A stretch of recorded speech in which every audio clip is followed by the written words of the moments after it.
What's up guys, Pidgeot here. Today we got a little additional information for the Legacy of Phrecia event, and Scavenger is also got place inside, and luckily we got buffed a little bit because they changed how the Cloak of Flame Ascendancy notable works. 40% of physical damage taken as fire damage, because before that it was 40% of physical damage from hits taken as fire damage. So that means now the physical damage over time effects is also getting reused by this notable that we can see here. Now it's exactly the same as the Cloak of Flame unique body armor. So this means we got more defensive options.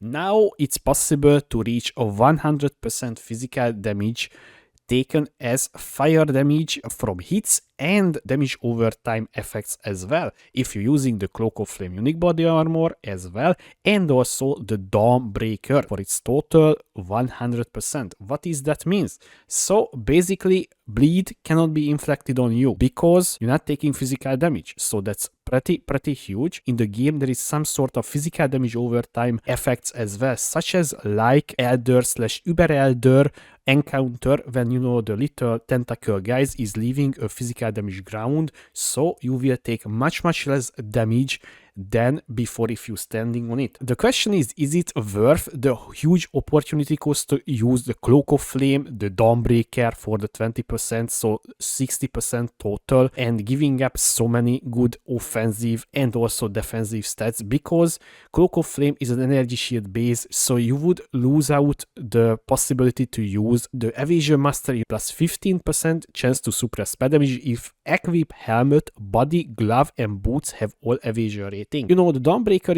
is not a bad shield or anything, but the problem is just a defensive stat stick, right? You can't get spell damage on it, you can't get anything on it. If your build is in need, resistance from the shield, suppression from the shield, or just you want spell damage. So I would say the opportunity cost for reaching 100% physical damage taken as fire damage is not worth, in my opinion, because the game doesn't have that much physical damage over time damage that is giving you a hard time.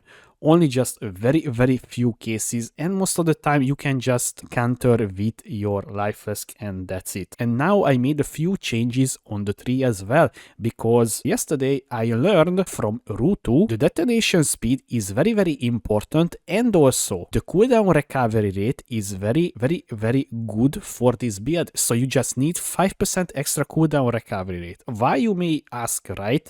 So the thing is, if you go to the calculation tab and you check detonate mines, automation and active skill detonate mines, you will see the skill cooldown. So this skill cooldown needs to be around that number. If it's over this one, you will miss out a few mine detonation and you just overthrowing your mines, and it will just disappear without activating, so you losing damage. But with this little change, getting a little extra cooldown recovery rate on your boots and switching out the the mine damage nodes here to mine detonation speed, you will have 70% extra detonation speed. And also don't forget, you can later, so this is not league starter option, you can use an Ensha level 3, so you will getting even more detonation time. It will almost work like a trap build, so just immediately blowing up when you throwing out. Now a little talk about the leveling. So yesterday I did a test run in solo self-found standard, as you can see here. I just reached level 38, a quick test how it will feel in the early game, and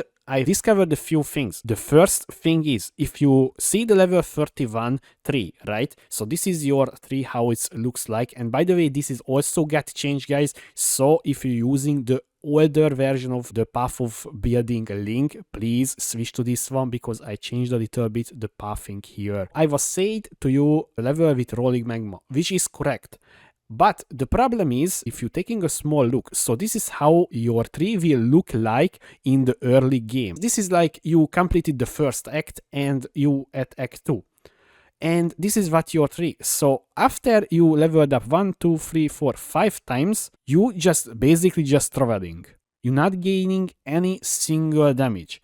and honestly it was felt a little bit bad to me, and I came up a little solution to this one. So the thing is, you're removing this whole point, so you just level 5 here, right? You have the options to take the projectile damage nodes here, like this, and also you can take cost speed as well, and the path of servant as well. So you can see your level 12 will look like this. This is act 1 ending. I think this would be much better, because you have damage, you have cost speed, you have spell damage and intelligence, because I also found we have intelligence problems early on, because sadly our character is a little dumb, and if you're not finding, you know, the intelligence amulet or intelligence stats with your gear, you will have a hard time to even use your main skill. So this is what I came up with. So you can just take these few nodes and then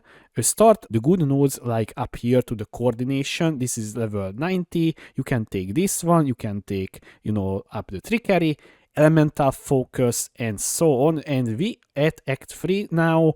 And also you can just start a path towards the notables that I done, and this is how your level 31 will look like. Don't forget, we have the respec as well. So with the Settlers of Kagor League, we have the town, so you just talking to Festus and you can refound your points. So this is just 1, 2, 3, 4, 5, 6, 7 point refound with your gold. This will not cost that much, and also I think at this point of the game you will getting 4, so you just literally need 3 point to respec with your gold, and that is very easy. You can just remove this and proceed to the level 31 tree just like that. So this is how it will look like your early game till you swapping. So this is a little extra thing, and I know a little bit, you know, annoying, because honestly Scion doesn't have that good notables early on as a Shadow, because Shadow you can, you know, you have the elemental damage early on, very good nodes here. So this is what you can do to make much smoother your early game. And also, guys, a few things. So even me, I made a few mistakes while leveling. So first thing first, I was not used Flame Wall from the start.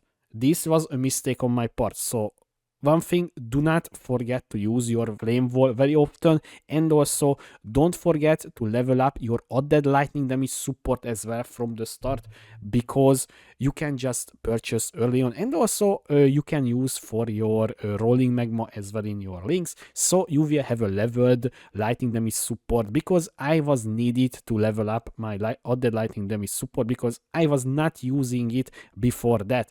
And also it's the same as to the Locus Mine and the Power Siphon as well. So if you have the spare links in your offhand, so you just swapping here and just putting here your, you know, gems to just level up, you can do that, and you will make your life much easier. And also do not forget, you can use the crafting bench as well, because I also made a little mistake early on and I neglected the crafting bench, because my POE 2 brain was there is no crafting bench, right? But in the reality, we have crafting bench in Path of Exile 1, and you unlocking so many good stuff, especially resistances and attributes. This will help you very big time to just even get a little bit capped, near capped for the game, and it will feel pretty damn good. So guys, this was my little update video, Scavenger, Power Siphon, Scion.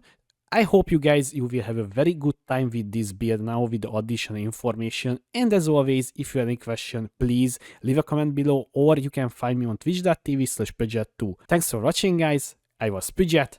See you next time.